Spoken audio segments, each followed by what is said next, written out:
friends, welcome to balakavithabooks channel. இன்னைக்கு வந்து நாம என்ன ரெசிபி பார்க்க போறோம்னா உருளைக்கிழங்கு பிரியாணி. உருளைக்கிழங்கு வைத்து பிரியாணி எப்படி செய்யறது அப்படினா फ्रेंड्स பார்க்க போறோம். 1 டேபிள்ஸ்பூன் ஆயில் விட்டுக்கிறேன். பட்டை 3 கிராம், பிரிஞ்சி இலை, வெங்காயம் 2 வெங்காயம் எடுத்துர்க்கேன்.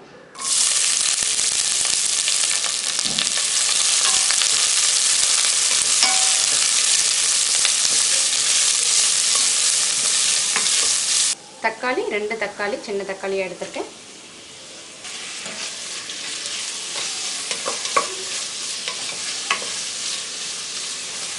பச்சை மிளகாய் சேர்த்துக்கிறேன்.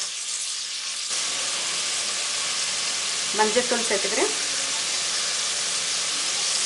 இஞ்சி பூண்டு பேஸ்ட் சேர்த்துக்கிறேன். மிளகாய் தூள் 1 டேபிள்ஸ்பூன் சேர்த்துக்கிறேன். உப்பு இந்த டிஷ்க்கு தேவையான எல்லா அளவையும் மொத்தமாக சேர்த்துக்கிறேன்.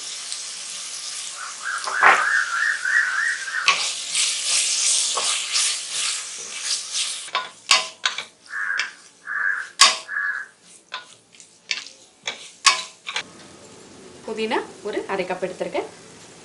மல்லி ஒரு 1/2 கப். இதையும் நல்லா இந்த மசாலாவோடு வதக்கி எடுத்துக்கிறேன். 2 உருளைக்கிழங்கு நான் டைஸ் கட்டிங்கில் கட் பண்ணி வச்சுருக்கேன், அதை சேர்த்துக்கிறேன். நல்ல மசாலாவோடு ஒன்று பரட்டி எடுத்துங்க.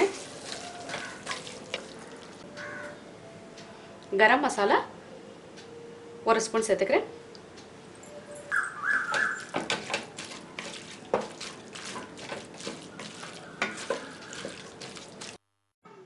ரெண்டு கப் அரிசி, அதுக்கு 3 கப் அளவு தண்ணி ஊற்றிக்கிட்டேன். அதை அரை மணி நேரம் ஊற வச்சு எடுத்துக்கிட்டேன். அந்த ஊற வச்ச தண்ணியை தான் நான் இப்போ இதில் சேர்த்து கொதிக்க விட போகிறேன்.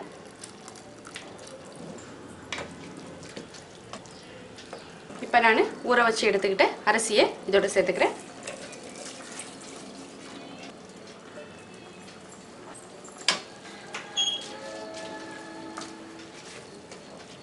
பொறுமையாக கிண்டி விடுங்க.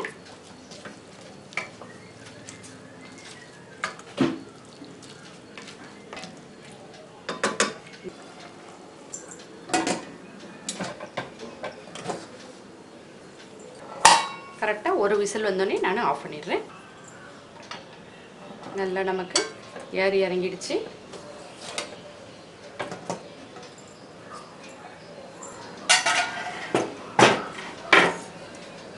இதில் 1 ஸ்பூன் வாசனைக்கு நெய் விட்டுக்கலாம். இப்போ இதை ஒரு பாத்திரத்தில் பரிமாற ஆரம்பிக்கலாம்.